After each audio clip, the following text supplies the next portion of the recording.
Assalamualaikum warahmatullahi wabarakatuh. Saya Mia Syara sebagai moderator. Di sini kami kelompok 3 akan mempresentasikan pembuatan tablet punya dari formulasi kami. Presentasi pertama akan dijelaskan oleh Lucy. Lucy dipersilakan untuk menjelaskan.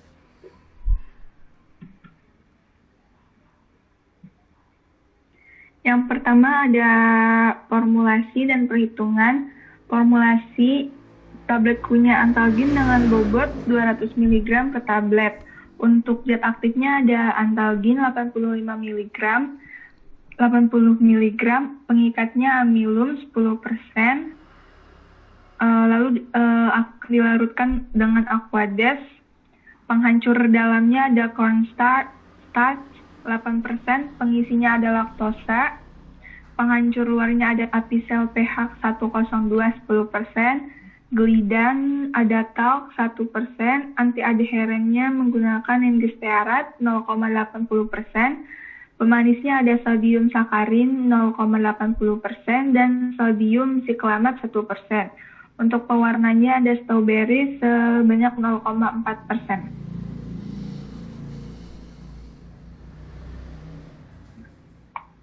Next share. Untuk perhitungannya kadar antalgin 80 mg, bobot tablet 200 mg dibuat sebanyak 100 tablet. Untuk fase dalamnya itu ada 86%. Untuk satu tabletnya 86 dikali 200 mg dibagi 100, yaitu mendapatkan 172 mg untuk 100 tabletnya. Untuk 100 tablet 172 mg dikali 100 step menjadi 17,2 gram. Di sini untuk perhitungan antalgin 80 mg dikali 100 step sama dengan 8 gram, amilum 10%, yaitu perhitungannya 8 dikali 200 dikali 100 step dibagi 100 menjadi 2 gram.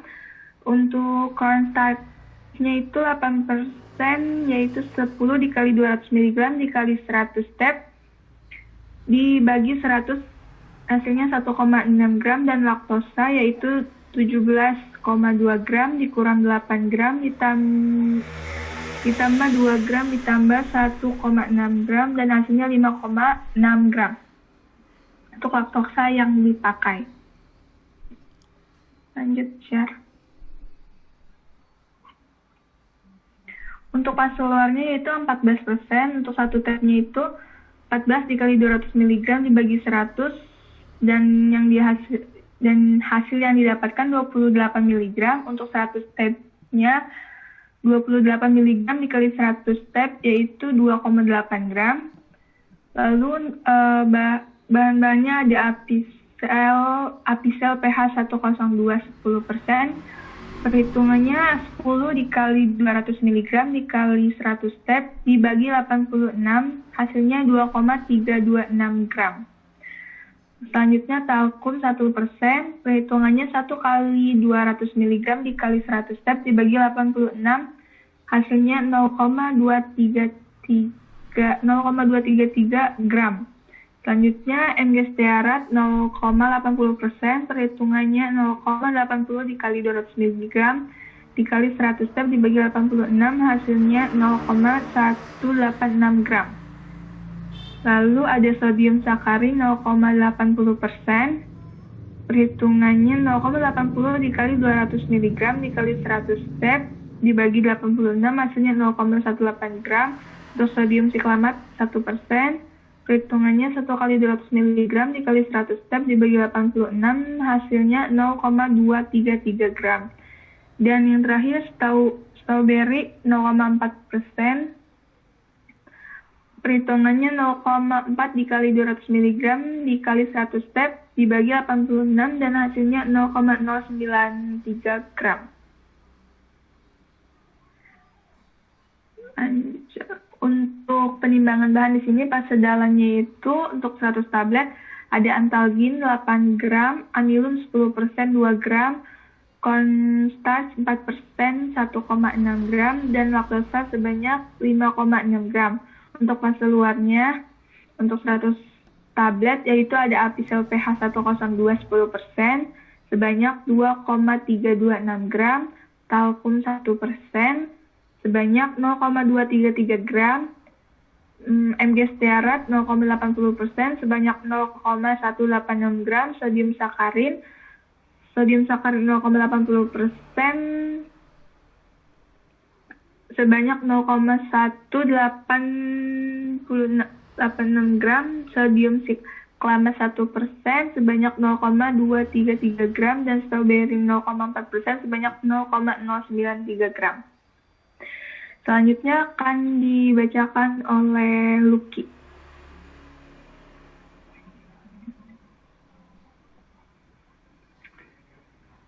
Oke, kita sekarang masuk ke cara kerja dalam pembuatannya. Yang pertama itu pembuatan larut pengikat terlebih dahulu. Caranya dengan dituangkan air ke dalam wadah gelas, sambil diaduk, suspensikan ke dalamnya bahan pengikat, yaitu amilum. Setelah itu tambahkan sedikit air mendidih, sebanyak 1,5 berat dari pengikatnya.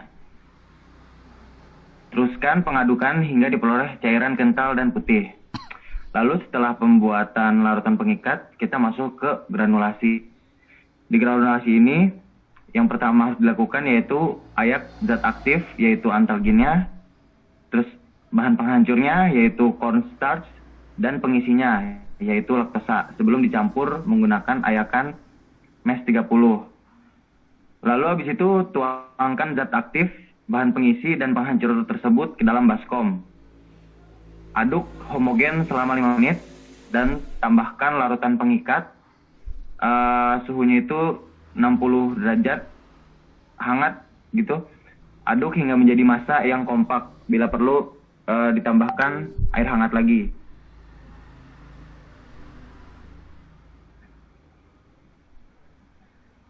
Setelah itu, poin ketiga, kita membuat granulasi massa basah.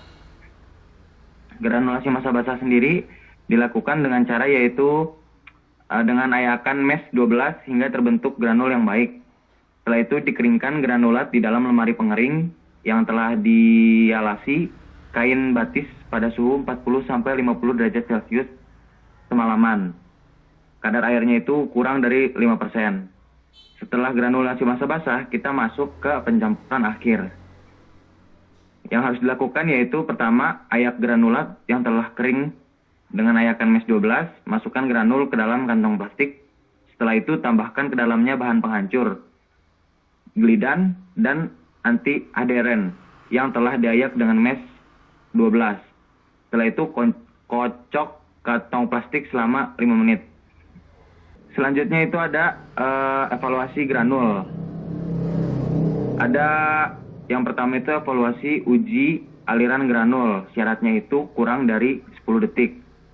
Yang pertama itu timbang 20-30 gram massa, lewatkan ke dalam corong, lalu catat waktu seluruh massa melewati corong, lakukan sebanyak 2 kali. Yang kedua yaitu uji pemantapan granul, yaitu timbang 20-30 gram massa, lalu masukkan ke dalam gelas ukur, lalu diketukkan sebanyak 20 kali. Hitung tinggi awal dan tinggi akhirnya massa dalam gelas ukur, lakukan selama 2 kali dulu. Syaratnya itu lebih dari 80%. Lalu ada hasil akhir granul. Caranya itu dengan cara timbang seluruh massa granul yang telah dibuat. Syaratnya itu 90-110%. Lalu yang keenam ada pencetakan tablet. Pencetakan tablet itu dilakukan dengan cara cetak granul ke dalam mesin tablet sesuai spesifikasi yang telah ditentukan.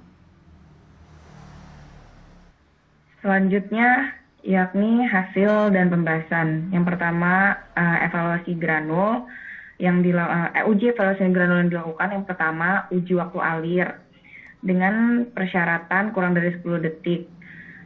Didapatkan hasil uji yakni 8,50 detik. Selanjutnya uji kompresibilitas, persyaratan 11% sampai 15%. Didapatkan uji dari hasil kompresibilitas senilai 4%. Selanjutnya sudut istirahat, persyaratan 25 derajat sampai 35 derajat. Persyaratan hasil dari uji sudut istirahat didapatkan 35 derajat. Selanjutnya uji evaluasi tablet. Uji evaluasi tablet yang pertama uji kerapuhan, persyaratan kurang dari 1%, didapatkan hasil 0,2%. Uji evaluasi tablet waktu hancur, persyaratan kurang dari 15 menit, didapatkan hasil 14 menit. Uji evaluasi tablet kekerasan di persyaratan 4-10 kg per cm persegi, didapatkan hasil 1 tablet yang tidak memenuhi persyaratan. Uji keseragaman bobot dengan persyaratan kolom A tidak lebih dari 5%, kolom B tidak lebih dari 10%. Didapatkan hasil tidak ada yang menyimpang dari kolom A dan B. Keseragaman ukuran, persyaratan D kurang dari 3 kalinya TD, lebih besar 1/3 T. Didapatkan hasil 1,523, lebih besar 0,4721,523, kurang dari 2,602.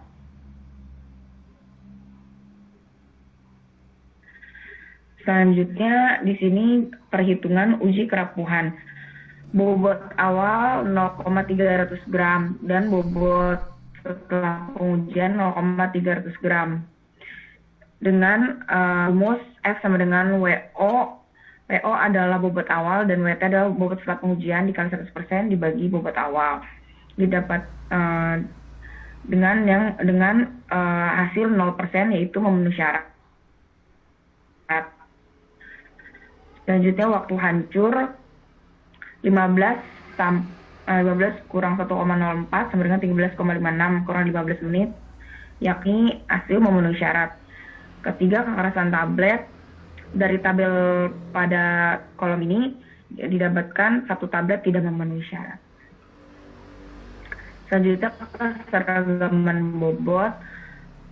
Pada tabel berikut didapatkan dari hasil perhitungan pada kolom A 0,535 gram dan 0,592 gram. Pada kolom B 0,507 gram dan 0,620. Didapatkan tidak ada tablet yang menyimpang dari tablet A dan B. Selanjutnya keseragaman ukuran. Pada tabel berikut didapatkan hasil yakni 1,315 kurang dari 2,602. Selanjutnya akan dijelaskan oleh Pak Heri.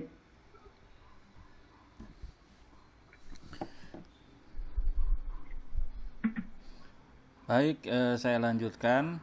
Ini pembahasannya. Yang pertama adalah pemeriksaan sifat fisik granul. Yang pertama adalah waktu alir granul. Waktu alir adalah banyaknya serbuk atau granul dalam gram yang mengalir tiap satuan waktu, detik. Waktu alir yang semakin baik dan membuat semakin cepat waktu yang diperlukan untuk mengalirkan sejumlah berat tertentu serbuk. Umumnya serbuk dikatakan mempunyai waktu alir yang baik jika 100 gram serbuk yang diuji mempunyai waktu alir kurang dari atau sama dengan 10 detik atau mempunyai kecepatan alir 10 gram per detik. Granul dituang secara perlahan ke dalam corong alir koples saintifik yang tertutup.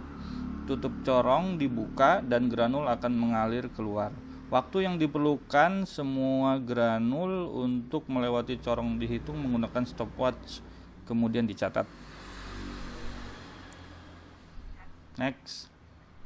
Hasil pengamatan menunjukkan bahwa formulasi memiliki kecepatan alir granul yang baik, yaitu 8,5 detik untuk mengalirkan 100 gram serbuk. Hal ini menunjukkan bahwa waktu alir granul memenuhi syarat granul baik. Semakin besar ukuran granul, maka sifat alir semakin baik. Selain itu, sifat alir yang baik juga dipengaruhi oleh kohesivitas granul. Granul yang dihasilkan pada penelitian ini dapat dijaga pada kondisi yang tidak lembab, sehingga dapat meminimalkan friksi dan daya tarik antar granul. Hal ini dapat membuat sifat alir granul semakin baik. Yang kedua pada uji granul yaitu adalah sudut diam atau sudut istirahat. Sudut diam adalah sudut yang dibentuk oleh tumpukan serbuk terhadap bidang datar. Setelah serbuk mengalir dari suatu celah yang sempit, sudut diam dapat dilakukan dengan cara menimbang serbuk seberat 100 gram, kemudian dilewatkan melalui corong lalu jatuh di atas kertas grafik. Setelah tumpukan serbuk membentuk kerucut stabil, sudut diam diukur. Besar kecilnya sudut diam dipengaruhi oleh bentuk, ukuran, dan kelembapan granul. Sudut diam yang kurang dari atau sama dengan 30 derajat menunjukkan hasil yang baik, dan sudut diam di atas atau sama dengan 40 derajat menunjukkan hasil yang kurang baik. Sudut diam diukur dengan rumus tangen alfa sama dengan H dibagi R. Tinggi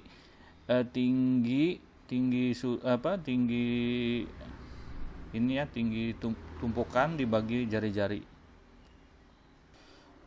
Ya, jadi dari hasil pengamatan menunjukkan bahwa pada formulasi menghasilkan nilai sudut istirahat sebesar 35 derajat.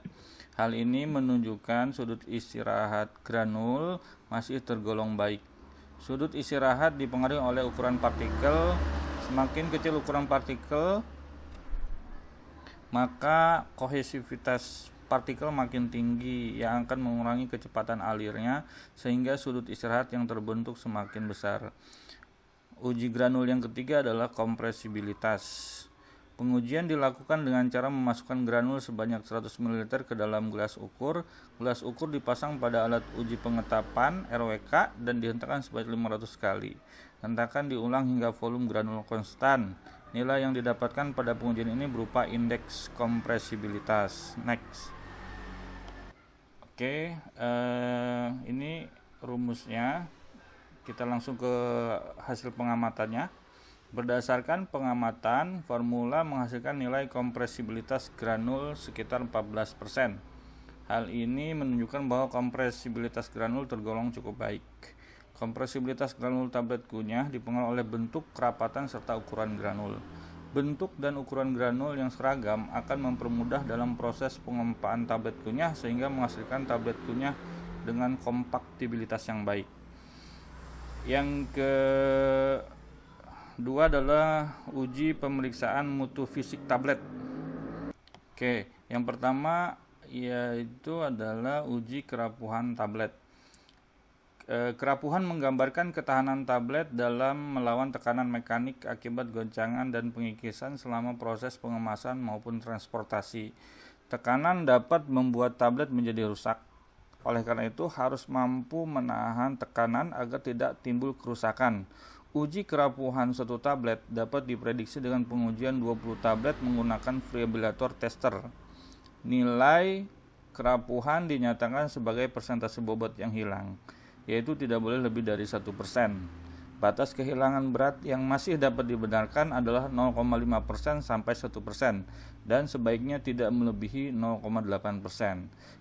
Ketahanan terhadap kehilangan berat menunjukkan kemampuan tablet untuk bertahan terhadap goresan ringan dalam penanganan, pengemasan, dan pengiriman. Kerapuhan tablet Nilai kerapuhan tablet formula sebesar 0,2%. Hal ini menunjukkan kerapuhan tablet memenuhi standar tablet yang baik. Kerapuhan tablet disebabkan karena penambahan magnesium stearat sebagai gelidan yang memiliki kemampuan untuk mengurangi ikatan internal antar partikel bahan tablet, sehingga tablet yang dihasilkan mudah untuk terkikis. Next. Yang kedua adalah waktu hancur atau waktu larut. Waktu hancur larut formula diambil 5 tablet untuk dilakukan pengujian waktu larut. Tablet dimasukkan ke dalam gelas yang berisi air 200 ml, kemudian dilakukan penghitungan waktu larut tablet dengan menggunakan stopwatch. Terhitung dari memasukkan tablet ke dalam air hingga terlarut sempurna. Hasil pengamatan menunjukkan bahwa Waktu hancur tablet sebesar 14 menit. Hal ini menunjukkan bahwa tablet memenuhi persyaratan tablet yang baik karena di bawah 15 menit. Yang ketiga adalah kekerasan. Kekerasan tablet. Pengujian kekerasan dilakukan terhadap 20 tablet satu persatu dengan menggunakan alat uji kekerasan RWK pada sisi tengah secara horizontal. Respon kekerasan tablet yang tertampil pada alat dicatat dan dilakukan perhitungan dihitung bobot rata-rata.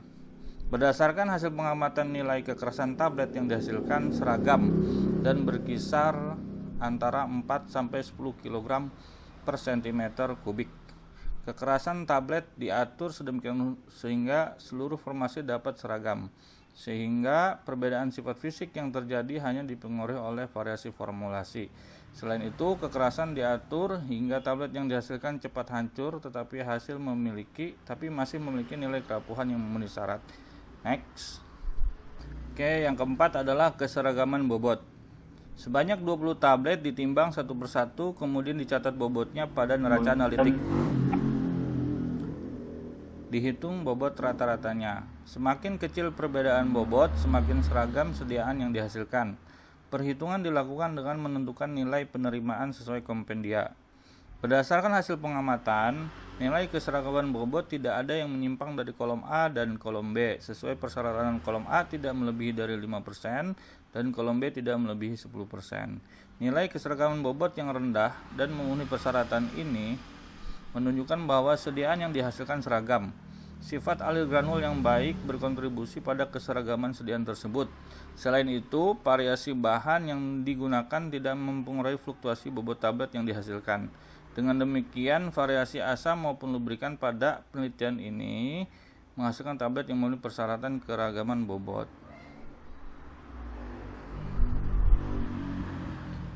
Kelima adalah keseragaman ukuran. Keseragaman ukuran dilakukan terhadap 10 tablet dengan mengamati diameter dan ketebalan tablet menggunakan jangka sorong.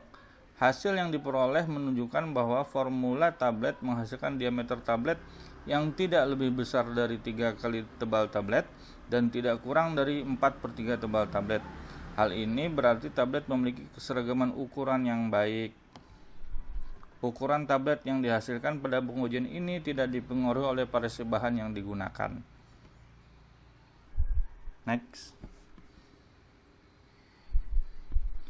Kesimpulan yang kami bisa ambil adalah berdasarkan formulasi tablet kunyah di atas, dapat disimpulkan bahwa tablet yang dibuat memenuhi persyaratan karena pada evaluasi granul dan evaluasi tablet semuanya memenuhi persyaratan yang baik, jadi aman untuk dikonsumsi.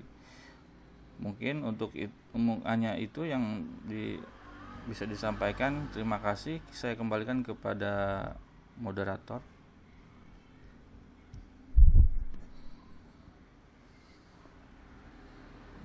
Baik, terima kasih.